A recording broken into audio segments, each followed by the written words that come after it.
Hey everyone, and welcome to another deep dive. It's really interesting. We're always hearing about this idea of self-improvement, right? Hmm. But like, what does that actually mean? Yeah. And it seems like you're really interested in this whole self-development thing, which tells me you're serious about, reaching your full potential. So let's break down why this even matters and how being self-aware is like the secret sauce to making it all happen. Well, the really cool thing about self-development, is that it's not about like some quick fix, some fad. Right. It's about truly committing to growth. It's like Hmm. a constant state of evolving. In fact, one of the sources you sent actually called it a lifelong process. Hmm. And I think that really nails it. Yeah, totally. It's like that old saying, the journey is the destination.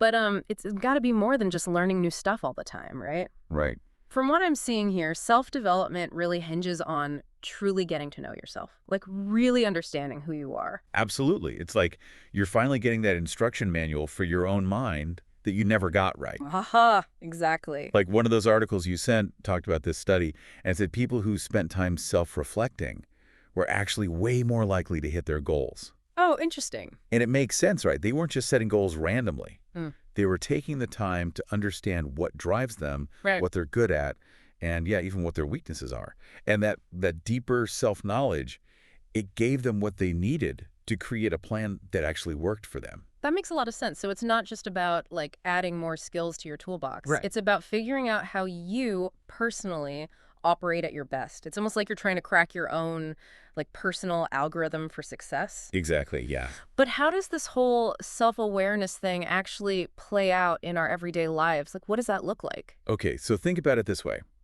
Have you ever wondered why you react a certain way in certain situations? Oh, all the time. Like maybe you totally freeze up when you're put on the spot. Or someone makes a totally harmless comment, but it just like rubs you the wrong way. Yep, been there. Well, those are your emotional triggers, right? Okay. And self-awareness is what helps you identify those triggers. It's about understanding why they get to you Hmm. and, most importantly, learning how to navigate them more effectively. Okay, now that is seriously powerful stuff. I mean, who hasn't wished they could have handled a stressful situation better or avoided some like totally unnecessary argument? Right. It's almost like you're saying we can have the power to hit pause before we react impulsively. Exactly. And Oh, honestly, that's just one example. Self-awareness also helps you see your natural talents and what you're drawn to. It's about figuring out what gives you energy, what drains you, and what you truly value in life. And with that deeper understanding, you can start making choices that line up with who you really are, which ultimately leads to, a more fulfilling and meaningful life. wow. So it really is about unlocking your potential, but on a much deeper level. It's not just about climbing whatever ladder is in front of you. It's about making sure you're even on the right ladder to begin with. 100%. I love that. And as you're, going on this journey of self-discovery, here's a question for you to think about. If you could improve one aspect of yourself, what do you think would have the most positive impact on your life? Ooh, now that is a powerful question. It really makes you stop and think about where some personal growth could really transform things. And who knows, maybe that's a question for another deep dive. Maybe. Until then, keep exploring, keep growing, and thanks for joining us on this deep dive.